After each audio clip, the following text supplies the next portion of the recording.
नमस्कार व्यूवर्स, मैं जयश्री कैल। आज मेरा टॉपिक है दुख। लोग कहते हैं जगत दुखमय।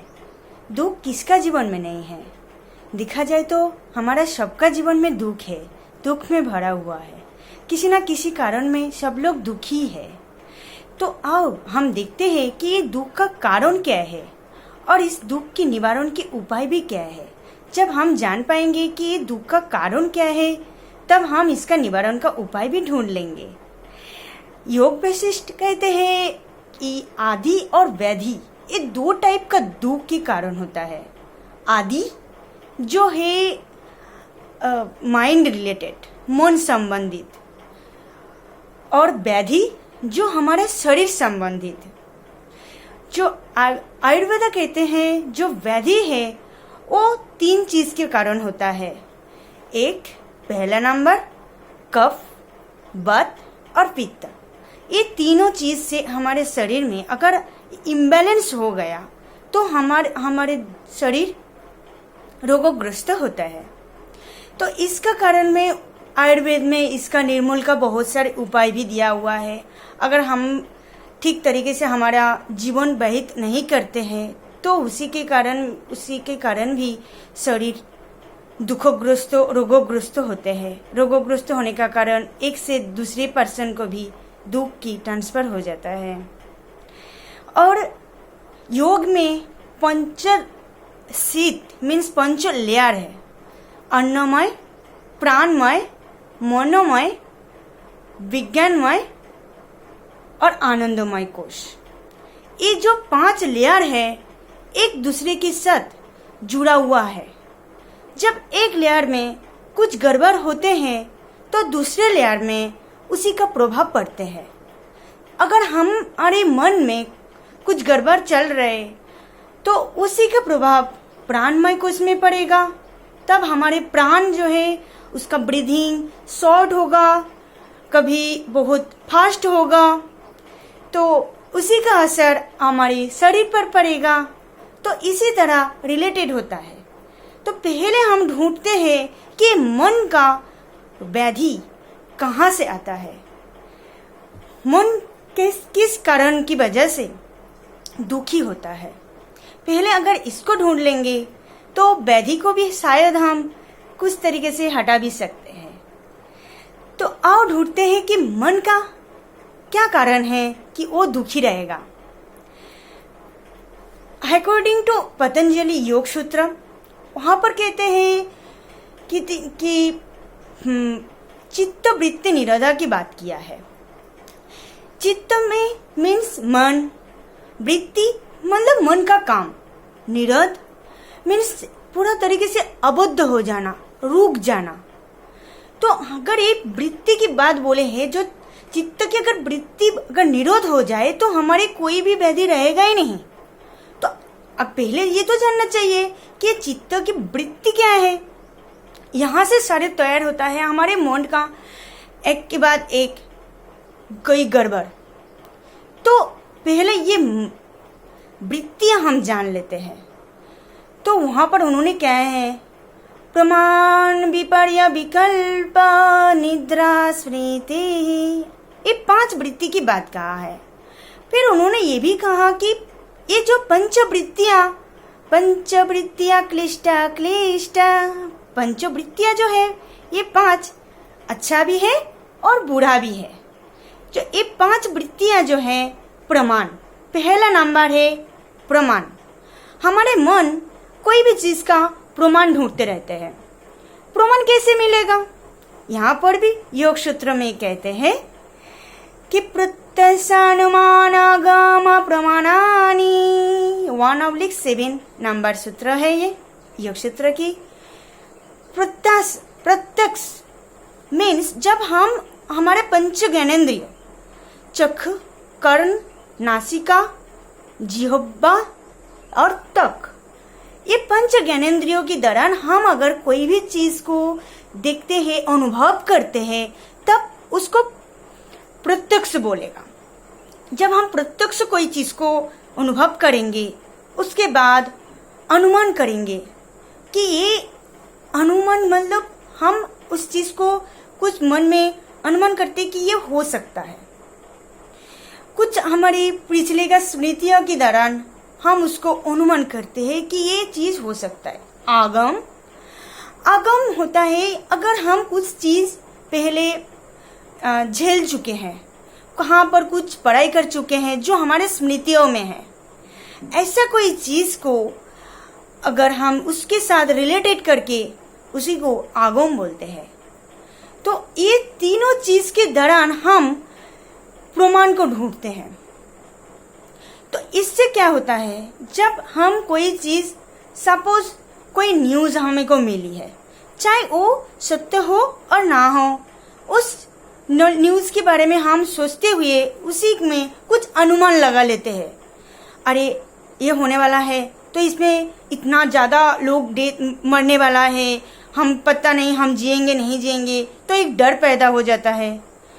उसमें कुछ इच्छा भी होता है। सपोज कुछ अच्छा चीज हम लोगों को कोई न्यूज मिली तो उसी में हम उसी को सोचकर उसमें आसक्ति बांधते हैं कि अगर ये चीज अगर हो गया तो हम ये करेंगे, हम कुछ और साजेंगे। सपोज कोई भी चीज होता है तो उसमें हम और भी खुश हो जाते हैं। कोई दुख की बात आते हैं तो उसी में हम आसक्त हो जाते हैं, कुछ इच्छा करते हैं। जब हमारी कुछ आसक्ति आते हैं हमारे मन में, कुछ पाने की इच्छा, तो उसी चीज होता है आसक्ति। गीता में कह रहे हैं कि सब दुख के कारण आसक्ति है। अगर हम कुछ चाहेंगे, कुछ चाहने का कल्पना करेंगे, सुख भोगने की सोचेंगे, तब हमारे दुख आते हैं। नेक्स्ट है, इसके बाद आएगा आपको, इसी के दौरान आपको ग्रीडी पैदा होगा, लोभ, कोई भी चीज पाने की। जो विषय है, विषय से आसक्त होना।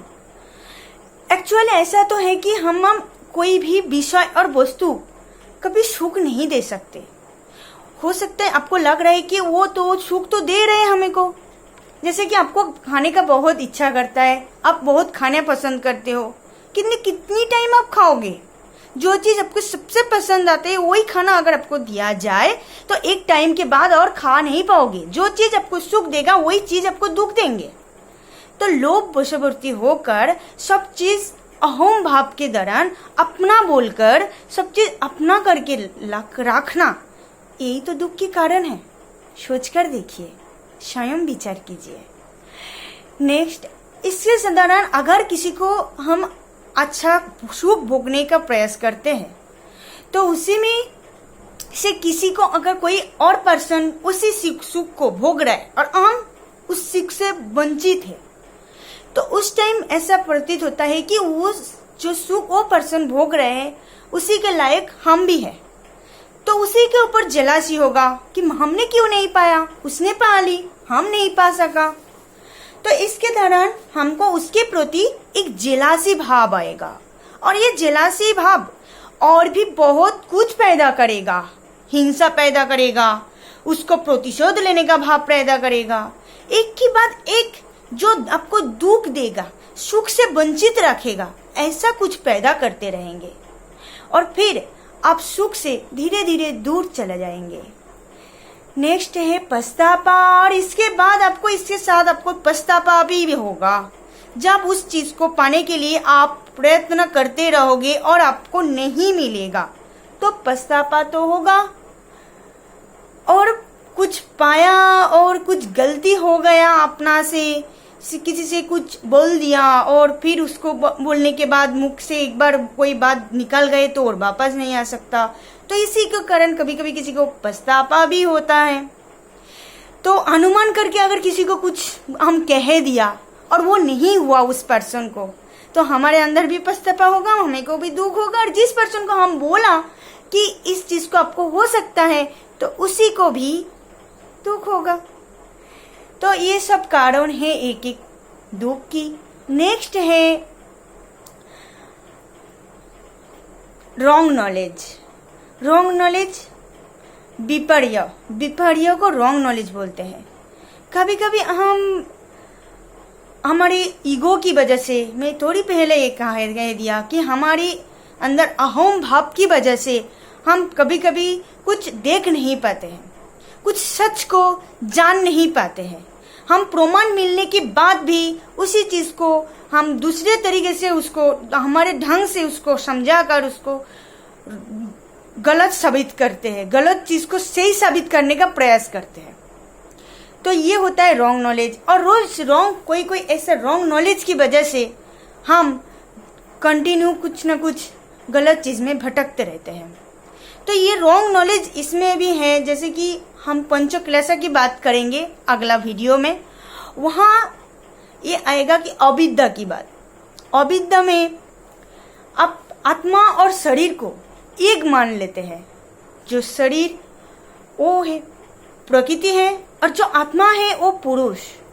ये पुरुष और प्रकृति का मिलन ही दुख की प्रधान कारण है।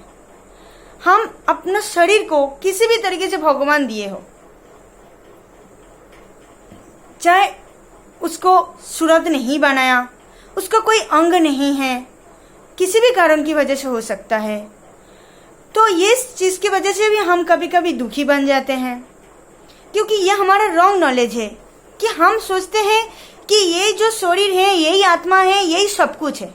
लेकिन नहीं, आत्मा ही सत्य है।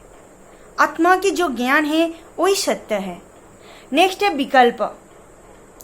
विकल्प में हम बहुत कुछ इमेजिनरी सोचते हैं, हम बहुत कुछ सोच लेते हैं, कल्पना कर लेते हैं जो अवास्तविक है, जो हो ही नहीं सकता, वास्तव में वो है ही नहीं कहीं पर। ऐसा कुछ कल्पना कर लेते हैं। कभी कभी सपना भी देख लेते हैं कि ये होगा, ये करेंगे। तो जो फ्यूचर में है उसी चीज को हम प्रेजेंट में लाकर उसी चीज के बारे में सोच लेते हैं और उसको पाने का प्रयास करते हैं। हाँ, कुछ पाने का प्रयास करना तो अवश्य अच्छा है, बट जो चीज वास्तव में है नहीं कहीं। ऐसे स्पिरिचुअल पाथ में ऐसा बहुत कुछ है। कोई बोलते हैं स्वर्ग है, अरे स्वर्ग है तो यही है, यही अच्छा से प्रेजेंट में जियो तो देखेंगे यहाँ ही स्वर्ग है, तो और कहीं स्वर्ग नहीं है। ऐसे स्पिरिचुअल पाथ में बहुत कुछ काल्पनिक है, तो उस काल्पनिक को पाने का हम कंटिन्यू प्रयास करते हैं। ये है विकल्प। ये एक टाइप ऑफ वृत्ति हमारे शरीर में, हमारे मन में चलता है।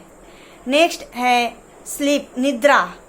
निद्रा अगर किसी को ठीक से पूरी नहीं होता है, जैसे कि एक पर्सन को नॉर्मली बोलते हैं 6 घंटा एडल्ट के लिए, बच्चे के लिए 8 घंटा चिल्ड्रन के लिए, और एकदम छोटे बच्चे के लिए 10 से 12 घंटा बेबी के लिए सोना जरूरी है। अगर कोई एडल्ट पर्सन अगर 6 घंटा से कम सोते हैं और उसको नींद पूरी नहीं होता है, ये भी एक दुख की कारण बन जाते हैं। इससे वजह से माइंड इम्बैलेंस होता है और इरिटेट और इगोनेस, एवरीथिंग सब कुछ एक साथ आ जाता है, और जिस वजह से हमारे माइंड बिगड़ते हैं और उसके साथ शरीर में प्रभाव पड़ता है और दुख की कारण बनता है। मौन खराब होता है भी दुख कारण होता है, और फिर दूसरे किसी को अगर इसकी वजह से, इरिटेट की वजह से किसी को कुछ बोल दिया तभी भी हमें को दुख होता है। दूसरे को दुखी करने से भी हमें को दुख मिलता है। तो ये स्लीप की वजह से हो गया। और अगर कोई पर्सन अगर ज्यादा सो लेते हैं, इसी से भी हमको दुख मिलता है। अगर ज्यादा सोए तो अपना समय की बर्बादी कर रहे हो आप, कि आपको सोकर आप आलस्य कर आप ज्यादा समय को वेस्ट कर रहे हो, समय को वैल्यू नहीं दे रहे हो, तो इस वजह से भी आपको दुख मिल सकता है। नेक्स्ट है मेमोरी, स्मृति।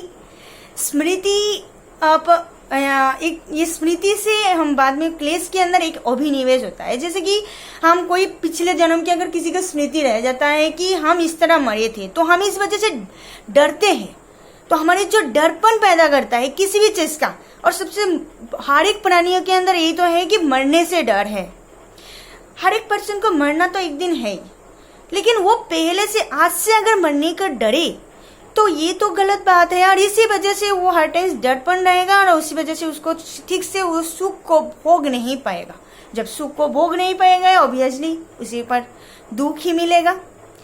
तो स्मृतियाँ कभी इसी वजह से वेरियस टाइप ऑफ दुख का पैदा करता है, ये कॉन्शियस में और आप सबकॉन्शियस में भी इसमें वो बहुत इफेक्ट डालता है। कॉन्शियस में हमको रियल चीज दिखाई देते हैं और सबकॉन्शियस में इमेजिनरी, हम मतलब सपनों देखते हैं। मेमोरी में अगर कुछ रहेगा और उसी चीज में हम कुछ सपनों में देख लिया, तो उस सपनों को सच मानकर हम डरते रहते हैं। कुछ बुरा सपनों को ही देख लिया और वो सोचेगा कि ये क्यों मैंने देखा, अवश्य ये कहीं होने वाला है। ये भी हो सकता है कि अब कहीं आपको स्मृति के साथ कुछ ना कुछ इसका जुड़ा हुआ था, इसलिए आप देख लिया। और ऐसे ही आप सपना कुछ देख लिया जो सच नहीं भी हो सकता है, लेकिन वो वजह से आप डर हर टाइम उसी को सोचते हुए आप इससे आप डरपन पैदा होगा और उस वजह से आप हर टाइम दुखी में रहोगे कि ये होने वाला है, हमने सपना में देख लिया ये होने वाला है। तो ये ना भी हो सकता है, जब होगा तब उसको मुकाबला करेंगे, अब इसे सोचकर तो कुछ कर नहीं पाओगे। तो इससे ये भी एक कारण होता है दुख की। नेक्स्ट हम पंचों क्लेश की बात करेंगे नेक्स्ट वीडियो में। नमस्कार।